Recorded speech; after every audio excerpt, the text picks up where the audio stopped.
కూచిపూడి నృత్య సంప్రదాయంలో పంచజాతులు అయితే పంచగతులు 5 నడకలు చతురస్రము, తిస్రము, మిశ్రము, ఖండము, సంకీర్ణము ఈ విధంగా మనం చెప్పుకుంటున్నాం.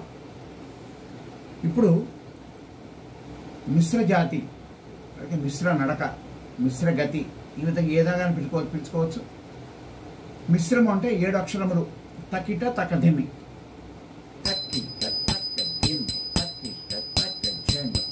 ఈ విధంగా మనం పలుకుతాము మిశ్ర జాతిని. ఆ మిశ్ర జాతిలో ఒక ఉదాహరణగా ఒక 2 జతుల్ని మనం తాళం వేసి ఏ విధంగా పలకాలో నేర్చుకుందాం.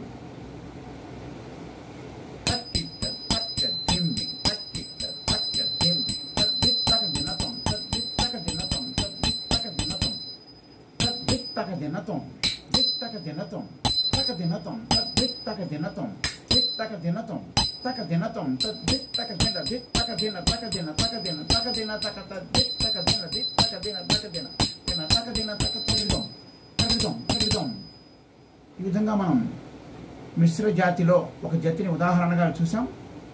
అలాగే మిశ్ర జాతిలోనే మరి ఒక జతిని మనం తాళ ప్రకారం ఏ విధంగా వేయాలో నేర్చుకుందాం.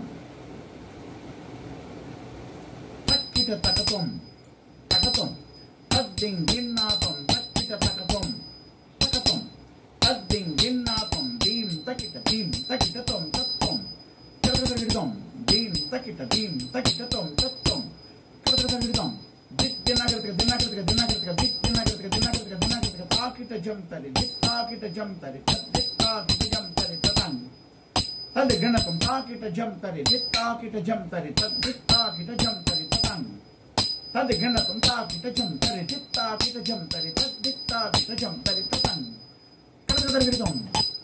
ఈ విధంగా మనం మిశ్ర జాతిలో కొన్ని ఉదాహరణగా కొన్ని జతులు వేసి నేర్చుకున్నాం. మరి ఒక ఎపిసోడ్లో మరికొన్ని మిశ్ర జాతి జతుల్ని నేర్చుకుందాం.